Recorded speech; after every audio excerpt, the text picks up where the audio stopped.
हमारा यह सौभाग्य है, हमारे बीच दर्शन परिषद बिहार के यशस्वी महामंत्री और टीपीएस कॉलेज पटना में स्नातकोत्तर दर्शन शास्त्र विभाग के अध्यक्ष और अखिल भारतीय दर्शन परिषद की बहुत ही प्रतिष्ठित पत्रिका दार्शनिक त्रैमासिक के संपादक हमारे अग्रज डॉक्टर श्यामल किशोर हमारे साथ जुड़े हुए हैं। उनका हमेशा हम सबों को मार्गदर्शन एवं आशीर्वाद मिलता रहा है और इस कार्यक्रम के आयोजन में भी इनकी महती भूमिका है। और डॉक्टर बीएन ओझा सर के साथ मिलकर इन्होंने दर्शन परिषद को नई ऊंचाइयों तक पहुंचाने में महती भूमिका निभाई है। बीच के कुछ कालखंड में जब दर्शन परिषद कुछ झंझावातों से गिर गया था, उस दौरान इन्होंने कुशलता पूर्वक दर्शन परिषद को संभाला और आज से इस मुकाम तक पहुंचाया। पूरा दर्शन जगत इसके लिए आपका ऋणी है और हम आपसे आग्रह करते हैं आप आए और हमारा मार्गदर्शन करेंगे। डॉक्टर श्यामल किशोर, महामंत्री दर्शन परिषद बिहार।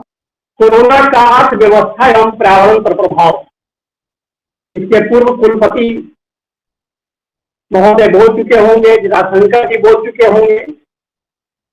मुझे खेद है कि मैं उन सबों को नहीं सुन सका, लेकिन आज का जो मुद्दा है इसके विषय में, क्योंकि यह जो आयोजन किया गया है इसमें दर्शन शास्त्र के अतिरिक्त अन्य कई विषय के विशेषज्ञ और छात्र छात्राएं सम्मिलित होंगे और निश्चित रूप से उनके मन में यह प्रश्न उठता होगा कि टीपी कॉलेज मधेपुरा और दर्शन परिषद बिहार के संयुक्त तत्वावधान में इस कार्यक्रम का आयोजन किया गया है और आयोजन करने वाला डिपार्टमेंट भी फिलॉसफी है। तो फिलॉसफी में अर्थव्यवस्था और पर्यावरण पर जो चर्चा हो रही है इसका औचित्य क्या है। तो मैं यह स्पष्ट कर दूं कि दर्शन शास्त्र का व्यवहारिक आयाम उन सभी समस्याओं पर विचार करता है जो आज का ज्वलंत मुद्दा है। इसी क्रम में कोरोना, जैसा कि हम लोग जानते हैं, एक वैश्विक संकट के रूप में हम सबों के समक्ष उपस्थित है और इससे पूरी दुनिया त्रस्त है। लेकिन कोई भी आपदा, कोई भी संकट जब आता है तो निश्चित रूप से उसके साथ कुछ उसका सकारात्मक प्रभाव भी पड़ता है, कुछ नकारात्मक प्रभाव भी पड़ता है। सकारात्मक प्रभाव के रूप में पर्यावरण की स्थिति में जो सुधार हुआ है उसको हम रख सकते हैं, लेकिन नकारात्मक प्रभाव के रूप में अर्थव्यवस्था पर जो प्रभाव पड़ा है उसका उल्लेख आज आप लोगों के समक्ष करने का प्रयास करूंगा। जैसा कि हम लोग जानते हैं कि दिसंबर में यह कोरोना वायरस चीन से शुरू हुआ, लेकिन हमारे देश में 25 मार्च को लॉकडाउन घोषित किया गया। पहली बार 68 दिनों तक लॉकडाउन रहा। उसमें सारे साधन जिसके द्वारा हम एक स्थान से दूसरे स्थान पर जाते थे सभी बंद कर दिए गए और मनुष्य जो अपने को प्रकृति का नियंता समझ रहा था वह चार दीवारी में कैद हो गया। निश्चित रूप से चार दीवारी में कैद होना समय की मांग थी। यदि चारदीवारी के अंदर कैद नहीं होता तो हो सकता है कि यह संक्रमण और तेजी से फैलता, लेकिन इस बीच में जो कोरोना से उत्पन्न संकट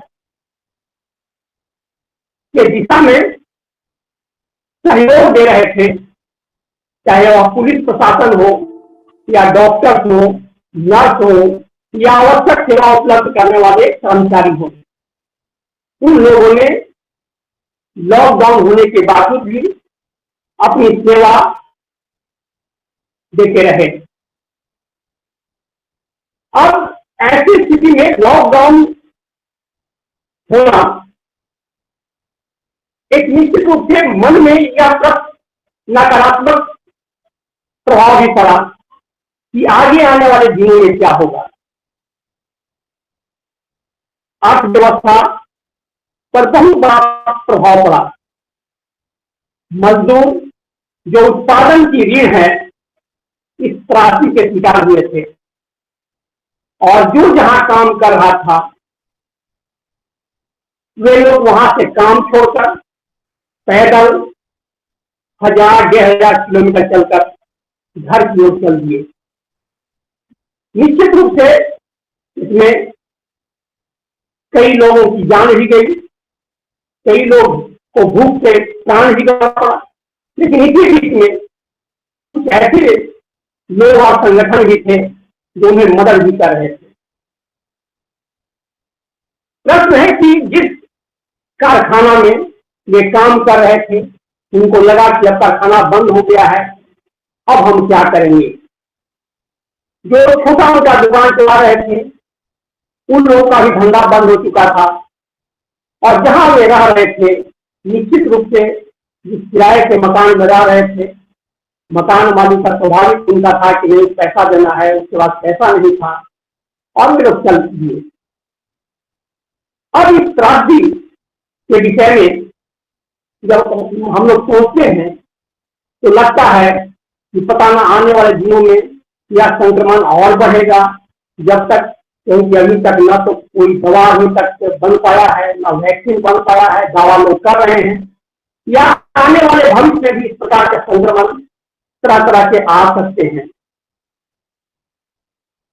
यदि हम बात करें भारत के परिप्रेक्ष्य, centre for monitoring Indian economics ने जो डाटा दिया है, उसने कहा है कि लॉकडाउन पीरियड में 12 करोड़ नौकरियां चली गई। निश्चित रूप से जब होटल व्यवसाय बंद हो गए, पर्यटन बंद हो गए, कोचिंग और निजी शिक्षण संस्थान बंद हो गए, बड़े और छोटे उद्योग धंधे बंद हो गए, संगठित और असंगठित क्षेत्र में काम करने वाले सभी प्रभावित हुए। निश्चित रूप से आर्थिक रूप से लोग कमजोर हुए और कहीं न कहीं हैव और हैव नॉट के बीच में जो गैप था वह बढ़ा है। उन दिनों यदि मानवीय मूल्यों की बात करें तो जो उद्योगपति उनसे काम ले रहे थे, उनको कहीं न कहीं सहयोग की भावना रखनी चाहिए था, लेकिन फिर वही लॉकडाउन समाप्त हुआ। उन्हीं मजदूरों को काम करने के लिए ये लोग अलग से आने की व्यवस्था किए, चाहे हवाई जहाज से मंगवाए या गाड़ी से मंगवाए, लेकिन जब खुला तो वे लोग फिर शामिल भी हुए। निश्चित रूप से आने वाले दिनों में स्थिति सुधार होगी, लेकिन यह निश्चित रूप से है कि हमारा अर्थव्यवस्था काफी चरमराया है और इसका असर आने वाले दिनों में और भी पड़ेगा।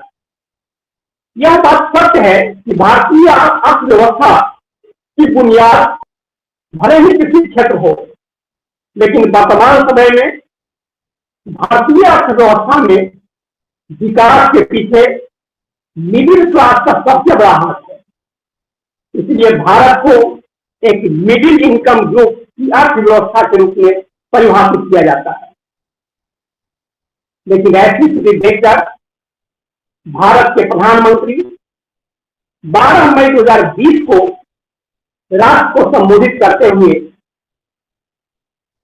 आत्मनिर्भर भारत की संकल्पना को देश के समक्ष रखा।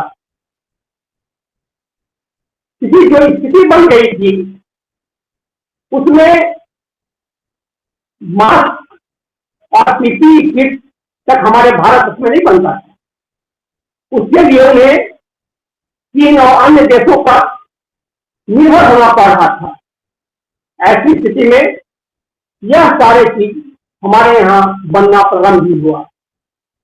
कम दर में अच्छा क्वालिटी का चीज उपलब्ध हुआ और हमने देखा कि कई ऐसे लोग जो अपना काम छोड़ के गांव लौट गए थे, उनके पास हुनर था और उसका कहीं ना कहीं प्रयोग करते हुए कुछ इस टाइप का चीज उन्होंने बनाना शुरू किया और उसके साथ लोगों को जोड़ा भी। तो जरूरत यही है कि आजादी के 73 वर्षों के बाद जो हमारी स्थिति आज बनी हुई है उसमें निश्चित रूप से यदि सुधार करना है तो आत्मनिर्भर भारत की संकल्पना को साकार करना है। इसीलिए हाल के दिनों में जो नई राष्ट्रीय शिक्षा नीति 2020 आई है उसमें निश्चित रूप से यह प्रावधान किया गया है कि लर्निंग बाय डूइंग, पढ़िए भी और काम भी कीजिए। जैसा कि महात्मा गांधी ने भी बुनियादी शिक्षा में इस बात का उल्लेख किया था। यह सत्य है कि महात्मा गांधी ने जिस बुनियादी शिक्षा की बात की थी वह यूटोपियन साबित हुआ, लेकिन मुझे विश्वास है कि जिस सद संकल्प के साथ नई राष्ट्रीय शिक्षा नीति 2020 आई है, आने वाले दिनों में यह भारत का एक भाग्य निश्चित रूप से इसका बदलेगा, क्योंकि शिक्षा ही एक ऐसा अस्त्र है जिसके द्वारा आप सामाजिक परिवर्तन ला सकते हैं। जो देश की वर्तमान स्थिति है, जो देश की वर्तमान चुनौतियां हैं, उसमें कहीं ना कहीं हम लोग पाश्चात्य के प्रभाव में आकर भारतीयता को कहीं न कहीं नकारने का काम किया था। भारत की संस्कृति, भारत का गौरव कहीं ना कहीं अपमानित महसूस कर रहा था। लेकिन निश्चित रूप से एक समय आया है, एक आपदा या संकट हम लोग के समक्ष चुनौती बन के आया है। निश्चित रूप से हम लोग यह आशा रखते हैं कि आने वाले दिनों में कल पुनः भारत एक शक्तिशाली राष्ट्र के रूप में अपने आप को स्थापित करेगा। दूसरी ओर हम देखते हैं, एक तो यह हुआ इसका निगेटिव पक्ष, जिसकी बात हम कर रहे थे अर्थव्यवस्था के बारे में। दूसरा इसका सकारात्मक पक्ष भी है। यह निश्चित रूप से कहा जा सकता है कि पर्यावरण प्रदूषण में कमी आई है। बहुत सारे जीव जंतु जो विलुप्त हो चुके थे वे अवतरित हुए हैं। अर्थशास्त्री माल्थस की बात हमें यहाँ याद आती है। उन्होंने कहा था कि जब जनसंख्या में वृद्धि होती है तो प्रकृति आपदाओं द्वारा जनसंख्या को नियंत्रित करती है, यानी प्रकृति आपदाओं को नियंत्रित भी करती है, जनसंख्या को नियंत्रित करती है। पर्यावरण हमारे जीवन के लिए बहुत ही महत्वपूर्ण है। हम सभी जानते हैं कि क्षिति जल पावक गगन समीरा 5 तत्व से बना शरीर, 5 तत्व से हमारा शरीर बना है और वही 5 तत्व आज प्रदूषित हो चुका है और निश्चित रूप से उसी 5 तत्व में हमें विलीन भी होना है। तो मनुष्य को यह सोचना होगा कि हम जिस तत्व से बने हैं उसको कैसे स्वच्छ रखें। और निश्चित रूप से जो हमारा प्राचीन भारतीय पर्यावरणीय चिंतन धारा रहा है वह निश्चित रूप से उसके प्रति हमेशा आदर का भाव रहा है। यदि हम वेद को देखें, रामायण को देखें, महाभारत को देखें तो निश्चित रूप से वहां पर हम देखते हैं कि प्राकृतिक संसाधनों के प्रति हमेशा हम सजग रहे थे। और आज के समय में यह बहुत ही महत्वपूर्ण हो गया है कि पुनः प्राकृतिक संसाधनों के प्रति हमारा स्नेहपूर्ण व्यवहार होना चाहिए। प्राकृतिक संसाधनों का दोहन बंद करना चाहिए। इसीलिए गांधी ने कहा था कि प्राकृतिक संसाधनों का दोहन करना नहीं बंद कर देंगे तो आने वाला कल हमारा काफी नुकसानदेह होगा। इसीलिए हम प्राकृतिक संसाधनों का दोहन नहीं करें। नीड बेस्ड की बात होने की, ग्रीड बेस्ड की बात नहीं की। मतलब जरूरत के मुताबिक आप उन संसाधनों का उपयोग अवश्य करें, लेकिन उसका आप ग्रीड बेस्ड आपका वह संसाधन का उपयोग नहीं होना चाहिए। यही कारण है कि संयुक्त राष्ट्र संघ के द्वारा world commission environment and development के द्वारा 1987 में एक रिपोर्ट प्रकाशित किया गया था, जिसको कहा गया था, उसका मूल अवधारणा था हम सबका भविष्य, आवर कॉमन फ्यूचर। प्रश्न है कि विकास ऐसा हो जो जीवन जीने योग्य हो। हम आज संसाधनों का उपयोग करें, लेकिन भविष्य में आने वाली पीढ़ी के लिए भी हम उतना जरूर छोड़ दें कि वह उसका सही उपयोग कर सके। मैं मानता हूं कि मनुष्य स्वार्थी है, मनुष्य अपने स्वार्थ में जीता है, लेकिन आने वाली पीढ़ी भी आप ही का है। इसलिए उस पीढ़ी के बारे में भी आपको कहीं ना कहीं सोचना होगा कि आप उस पीढ़ी को आप क्या देने वाले हैं। इसलिए ऐसी स्थिति में आगामी पीढ़ी के लिए उनकी आवश्यकताओं को बिना प्रभावित करते हुए वर्तमान की आवश्यकताओं की पूर्ति करें। यह सत्य है कि प्रधानमंत्री ने जो एक स्लोगन दिया था, जान है तो जहान है। डार्विन ने भी कहा था, struggle for existence, survival for the fittest. Struggle जरूर है, क्योंकि आज हमें जीना है, तो जीने के लिए संघर्ष तो करना होगा, लेकिन अपनी जान की सुरक्षा पहले करें। और जब आप जीवित रहेंगे तो निश्चित रूप से कल धन भी होगा। इसलिए हमें चुनना है कि धन और जीवन दोनों चाहिए, तो पहले जीवन की सुरक्षा आवश्यक है। इसीलिए हमारे 4 पुरुषार्थ में अर्थ की महत्ता है। अर्थ की महत्ता को हम अस्वीकार नहीं कर सकते हैं। ऐसी स्थिति में अर्थ जरूरी है कि पहले जान जरूरी है। और इसीलिए जो भी कोरोना से बचने के लिए जो उपाय बताए गए हैं, उसका हमें अनुपालन करना चाहिए। इसलिए मैं बराबर कहता हूं कि मैं एक सूत्र जो बराबर लोग यूज भी करते हैं, एसएमएस शब्द का यूज करते हैं, एसएमएस कर दीजिए। एसएमएस क्या है? S for social distancing, M for mask और एस मीन्स स्वच्छता। स्वच्छता का मतलब है कि आंतरिक स्वच्छता भी हो और बाह्य स्वच्छता भी हो, जिसकी वकालत हमारे प्राचीन भारतीय दार्शनिकों ने किया है। नियम और नियम की बात की गई है योग दर्शन। तो नियम जो व्यक्तिगत अनुशासन है, उसमें यही बात की गई है, शौच की बात की है, स्वच्छता की बात की गई है। इसलिए यह जरूरी है कि आज के दिनों में कोरोना से बचते हुए, और एक तो यह बहुत अच्छा, सुधांशु को फिर से हम बधाई देते हैं, ये बहुत ही अच्छा पहल है कि आज के दिन में जो स्थिति बनी हुई है कोरोना के चलते, कुछ ज्यादा हम लोग भयभीत की है।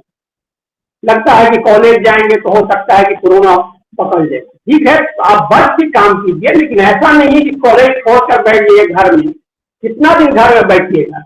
इसलिए सजग रहिए अपने जीवन के प्रति, लेकिन काम भी होना चाहिए, जान की भी जरूरत है। इसलिए यह एक बहुत ही अच्छा उदाहरण प्रस्तुत किया गया है इस वेबिनार के माध्यम से किसी कॉलेज पंचकूला के द्वारा, कि ऑनलाइन भी है, ऑफलाइन भी है।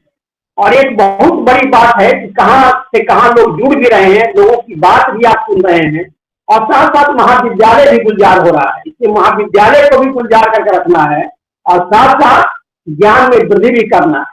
तो एक नया पहल है इसकी मैं सराहना करता हूं और खासकर महाविद्यालय के प्राचार्य केटी यादव साहब को भी धन्यवाद देता हूं कि इतना लंबा सीरीज जो 10 दिनों तक यह ज्ञान यदि चलेगा उसमें लोग आहुति दे रहे हैं, ज्ञानवर्धन लोगों का हो रहा है, यह बहुत बड़ी बात है।